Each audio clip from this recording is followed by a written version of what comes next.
qisadeena maanta waxay ku saabsan tahay nin gabdhaha nacbana kadibna gabar doontay. gabadhii waa la siiyey, sababta loo siiyey gadaalaan ka ogaan doonaa. gabadhaasna gabaray ugu curatay. haddaba ninkaas muxuu samayn doonaa? فاقصص القصص لعلهم يتفكرون. الحمد لله والصلاة والسلام على رسول الله. ولا لم يجوكتنا. السلام عليكم ورحمة الله وبركاته. جمعة والبيو قصة عصور. والله لي القصة دي أنا ما أنتو حكمتها قصوينك ضبط ودعي مردونا دعي وحاجيري جري نن إلهي خالب بدنسيي جبر ودونتي جبر وحي كدرة فامي الفقير لكن دين له جبر دي جامعي دي جنيسي بهذا أتجي وحويري جبر دا ربا إنا نقول هبل علي دها بزنس كاسنا واليه هي كمبانيgaasna waa leeyahay. marka waxaan rabaa inaa gabadhaada isiisid wax walbo aniga mas'uul ka ah. lana wadamada carabta qaarkooda waxaa jirto gabadhana qaar ay bixisay, ninkana qaar uu bixiyay. ninkan wuxuu yiri maadaama aniga businessman aan ahay, xoolo badan aan leeyahay, waxa idin kaga baahanahay malahan guriga iyo guurka from A to Z aniga qabo. aabihii طبعا xaaskiisu u yimid, xaaskiisu la tashtay, xaaska isla marka way waafaqday. gabadhiyaa la wareystay, waxaa leeyahay ninkaasaa kusoo doontay, waa nin hebel waaye, ninka kambaniyedaas leh waaye, maxay kula tahay? waxay tiri idinka maxay idinla tahay? waxay dhaheen annaga waxaan rabnaa inaan kugu darno.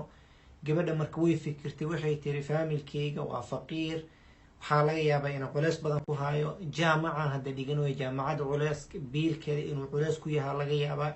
المهم gabadhii waa waafaqday. ninkii waa lagu warceliyey, waxaa layidhi gabadhi waa ogoshahay, annagana waa ogolnahay, markaa diyaarteed noo imaw. ninkii maba daahinba, isla markii arooskii guriguu soo qabtay, arooskiiuu bilaabay shaqadiisa. gabadhii bil gudaheeda waa la guursaday, uuray qaaday gabadha. markay uur qaaday kadib ayay waxay maqashay ninkan inuu 10 naag ka badan hore usoo furay, hal sababna uu usoo furay kulli gabdha inay u dhaleen. gabadhii waa naxday, way walwashay, uurna way leedahay, waxay caloosha ku hayso ma taqaano. ninkeeday la fariisatay, waxay ku tiri uurkan leeyahay maxaa u malaysay inuu yahay? hal jawaab uu siiyey, wuxuu yiri wiil inuu noqdo. waa wiil waay ma dhihin, waa wiil inuu noqdo. hadduu noqon waayey adigana waa bixaysahay. gabadhii way naxday markuu hadalkaas ku yiri, ma ogi ida wax caloosha ugu jiro.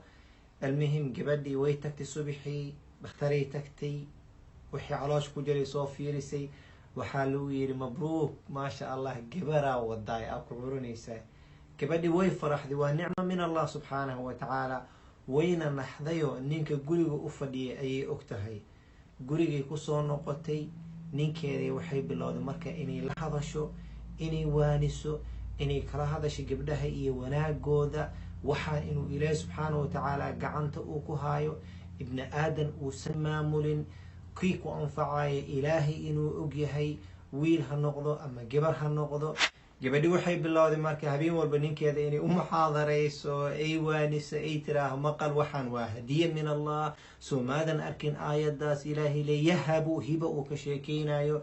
gabdhuu ku bilaabay, ilaahay wuxuu yiri qofkuu raba gabdhuu siiyaa, qofkuu rabo wiiluu siiyaa, qofkuu rabo wuu isugu daraa, qofkuu rabana wax la-aanuu ka dhigaa. waxaan waa hiba min allah. aniga gacanta kuma haayey, adiga gacanta kuma haysid, aniga ma doortid, adiga ma dooratid. qofkuu ilaahayna siiyo waa alxamdulilah. ee haddii gabar noqoto alxamdulilah dheh. ninka haddana hal jawaab uu siiyey, wuxuu ku yiri hadday gabar noqoto adigana waa bixaysa. habeen kale usoo noqotay gabadhii, waxay u sheegtay muxaadaray u shiday, way la hadashay. rasuul sal ly slam inuu yiri qofkii gabdha kafaala qaado, 3 gabar kafaala qaado, inay aakharo uu janno ku galaayo. 2 qofkii kafaala qaada sidoo kale.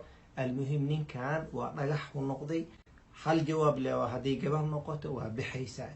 almuhim gabadhii 9kii gaartay, isbitaalkiyaa la geeyey. markay dhashay gabaray noqotay. ninkii waxaa layidhi waa lagu dhalay mubaarak, maxaa lay dhalay gabar.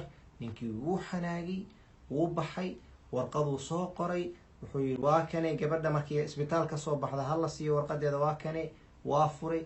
isla markii guriguu tegay, alaabteedii dhammeed uu baabuur u saaray, gurigooda ugu daroobgareeyey.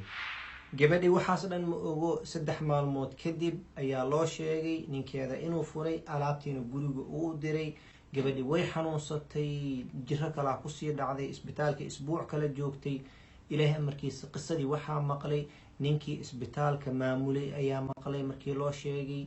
ninkii wuu fiiriyey gabadhi iyo faamilkeedu fiiriyey, cinwaankuu ka qaatay, wuxuu sugay ilaa ciddada ay ka baxdo.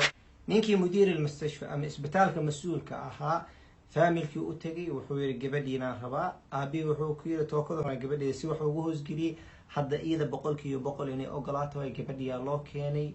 gabadhii waxay tiri waayahay, waa soo istikhaaraysana, way soo istikhaaraysatay. kadibna ninka wuu soo noqday, waxay tiri waa ogolay, wax dhib ma lahan, laakiin maxaa ii samaynaysaa? ninkii wuxuu yihi ku guri weynaan ku siinaa oo adiga iyo aniga aan degayno, kaan hadda aan deganahay yarkane waa ka guuraa. markaasay waxay ku tiri waayahay, shardigaan leeyahay. shardigaaga maxaa waay? waxay tiri guriga haddaa ka guuraysid hagedin, waxaan rabnaa inaan ka dhigo meel oo masaakiinta lagu caawiyo. gabadhaydana waxaan rabaa gabadhaadoo kale inay noqoto. wuxuu yihi gabadhaada waa gabadhayda, gurigaasna adiga iska leh, waxaa rabtid ku caawi, qofkaa rabtid deji. gabadhii alxamdulilah ilaahay nolol fiican uu siiyey. gabadhaas iyo gabar kalo iyo 8 wiilay dhashay, 10 caruuray lahayd. caruurtii u weynaatay. markay gabadhiisay ninkeeda ka ballan qaatay gurigii xagga waxay rabtay masaakiinta inay ku caawiso, cuntay ku karinaysay. gabadheeda curadka ahayd ayaa weynaatay iyo gabadheedii kale way caawinayeen. maalin maalmaha ka mid ah marka iyadoo cunto qaybinayso, waxaa soo galay nin oo timo cad oo garcad oo qashin ka muuqda, homeless oo kale ayaa soo galay. wuu soo galay, cuntaa la siiyey. naagtii way fiirisay, ninkii way garatay, laakiin ninkii wuu garan waayey. markaasay waxay ku tiri war hebel soo mateed? markaasuu yidhi ha. maxaa kugu dhacay? nin xoolo badan oo waxaa ahayd qaniyo saas ahayd, maxaa kugu dhacay? markaasuu wuxuu yidhi dembi badanaan galay oo ilaahaan ku caasiyey, xoolihiina meel xun ayaan ku bixiyey, saanaana ii dambeysay. gabadhii markaas waxay ku tiri ma i garatay aniga? markaasuu wuxuu ku yidhi maya. markaasuu wuxuu yidhi aniga heblaan ahay, gabadha mar guursan jirto, gabadha ku dhali jirtay. gabadhaas meesha joogtana gabadhaada waaye. odaygii meeshuu ku fariistay wuu ooyey, gabadha hoolay haysa wuu ooyey. markaasuu wuxuu yidhi dhibaato badanaa igu dhacday, dembi badanaan galay, gadaashaada 3 kalaan saas ku sameeyey, hortaada 10 saan ku sameeyey, hal gabaro wiil ii dhashayna ma lahan, finalina khasaaradana ii dambeysay. markaasay waxay ku tiri gabadhaadan kugu yeeraa heesug. gabadhii u yeertay waxay tiri heblaayo aabbaha waa kane. gabadhii aabaheeda markay aragtay way naxday, way kaxaysatay, meelay geysay. aabaheeda dhari usoo gaday, waxay kusoo celisay muslimnimadii iyo wanaagii iyo quruxdii ayay kusoo celisay. طبعا islaantan waa naag la qabo waaye. طبعا ninka kale lama sii hadli karto. waxay ku tiri gabadheeda waa ka sheekaysta, waxaa rabtiina samaysta, waatan waa gabadhaada idinkaga dhex baxay. iyada way baxday marka ninkeedii caruurteedii u tagtay. ninkii iyo gabadhiis way sheekaysteen. gabadhii alxamdulilah ninka cusub oo adeerkeeda ama hooyadeed qaba nin lacag leh waaye. ninkii adeerkeedii u tagtay waxay tiri aabahiyaan rabaa inaa meel ujaar. wuxuu yidhi aabaa apartment kamil ujaar. apartmentaa loo ijaaray. duqi meeshuu ku degay. duqii sidii ku toobad keenay, ilaahi u toobad keenay. gabadhiisii uu diidayay, uu hooyadeed caleeshaankeeda u furay ayaa u qabaysay, timaha u hagaajisay, guri uu dego u keentay, mustaqbal fiican u samaysay, naag kalena ku dartay. subxaan allah. walaalasa ujeedaan qisadan waa qiso faa'iido badan, cibro badanne. qaar ka mid aha idin sheega, inta kalene idinkaa idin dayna insha allah tacaala. faa'iidada koobaad waxay ku socotahay waalidiinta. hadduu nin kaasoo doonto gabadhaada, weliyaa laga dhigay. weli macnaheeda aabooyinka qaarkooda inay fahmaan waxaa waay, weli macnaheeda waxaa waay inaad lacag qaadatid oo gabadha ninku dartid oo keliya maahan. weli waxaa lagaaga dhigay waxaa waay gabadhaada ninka soo doonanaya background check inaad ku samaysid waay. soo fiiri ninkan muxuu yahay, nin oo diin leh miya, nin akhlaaq leh miya, nin shaqaysta miya, nin naaga dila miya, nin wax hore usoo sameeyey miya. shaqadaada waay, gabadha ma ahan. haddii gabadha shaqadeeda ahaa leed weli raasaba lama dhihi lahayn. adii weli waxa laga dhigay waxaa waay gabadhan inaa kasoo fiirisid ninkan ay gelayso inaa u sheeg taqriir kaamil inaa siisid 1 2 3 4 5 ninkaaga saana wuu ku fiican yahay saana wuu ku xun yahay inaad tiraahdo haddaa samey weysi ammaanadu ilaahay kuu dhiibay ayaa khayaantay waalidiinta qaarkooda waxaan aaga digaa inay fiiriyaan hal meel qofkan xooluu leeyahay lacaguu leeyahay gabadhayda guri fiican uu dejinaa gabadhayda dibaduu geynaa gabadhayda baabuuruu ugadaa waxaas dhan ha ka fikirin xoolo adduuma waa bixi karaan wuu khasaari karaa waxaa fiirisaa wax aan bixaynin oo baaba-aynin diinta iyo akhlaaqda fiiri ma shaqaysanaa qofkan qofaa gabadhaada ku aamini karta ma yahay haddii haa tahay si haddii kalene ilaahay aaga baqo gabadhaada nin akhlaaq leh diin leh wanaagsan oo ku ammaanaysan kartid u raadi ama hadduu kaa soo doonto si dadka qaarkooda waxaa lii sheegay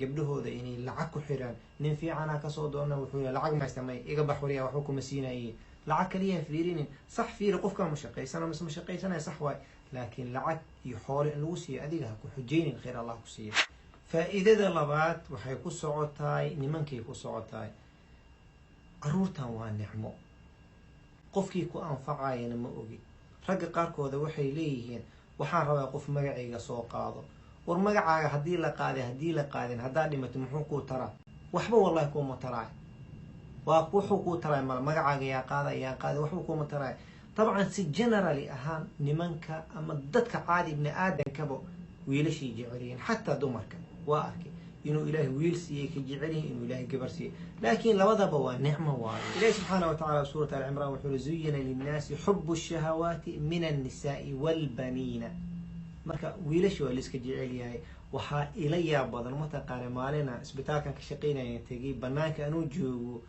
ayaa rag cadaana banaanka nin cadaan family cadaana banaanka fadhiyay marka waxaa la yidhi xaaskaaga way dhashay markaasuu maxay dhashay baby girl ku dhashay allah gabaray ku dhashay wallahi inuu fiiriyo hadal yiri oo hadal shii kale meeshan yiri ubixi u wada xataa meeshuu aaga tegay xaaskiisa u gala haay ismaail dhoola cadeen beenuu sameeyey laakiin ubuxuu waday xataa uu rabay inuu u keeno meeshuu aaga tegay wuxuu raadinayay wiil jaceylka soomaali bis ama carab bis ma aha nimanka dhanaa jecel nimanka dhanaa ibni aadanka dhanaa jecel wiil inay helaan laakiin arrintaas ma aha macnaheeda nicmaduu ilaahay ku siiyey oo gabar hadduu ilaahay ku siiyey inaa ku kufrisid ama nacdid qalad waaye iska ilaali waa arrinta jaahiliinta waaye dadka ilaahay subxaana wa tacaala uu ku eedeeyey ama ku cambaareeyey kitaabkiisa qur-aanka waidaa bushira axaduhum biluntha dalla wajhuhu muswaddan wahuwa kadiim subxaana allah fiiri markii gabdho lagu bishaareey wejigooda soo noqonayo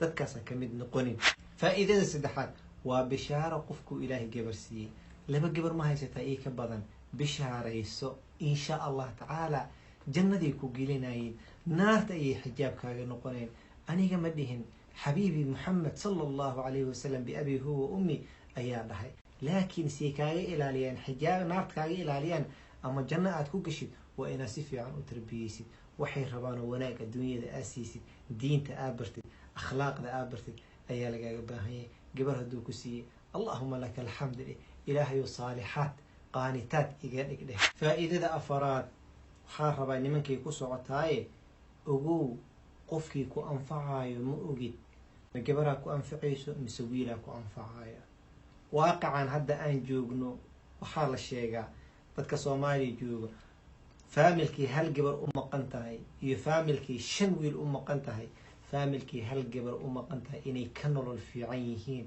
ay gabadha ka war hayso laakiin faamilkii 5 wiil u maqan yihiin wili inay dhibaatada ku jiraan ayaa la sheegaa wallahu aclam sidaa darteed marka waxaa la rabaa qofkii ku anfacaya ilaaha og wiilasha naftirkooda waxaa loo baahan yahay waalidiintooda inay ilaaliyaan gabadhana sidoo kale inay waalidkeeda ilaaliso laakiin iyada naftirkeeda inay ninkeeda kallifto ma aha faa'iidada shanaad caruurta ha la baro diinta tarbiyo wanaagsan ha la baro akhlaaq wanaagsan ha la baro wiil ha noqdo ama gabar ha noqdo laana markay soo weynaadaan nolol fiican oo isku filan ayay yeelanayeen waalidkooda iyo qiimihiisana way baranayeen gabadhan fiiri hooyadeed uu furi aabaheed kamuusan wardoonin laakiin markii hadda loo sheegay aabaheedu garcad iyo timacad markay aragtay ma dhihin maxaa ii tuurtay saa maxaa igu samaysay maymadhi isla markii aabaheeda way ku buuday wax fiicanay u samaysay adeerkeedii u tagtay waxay aga soo qaaday gurigay dejisay saasaa la rabaa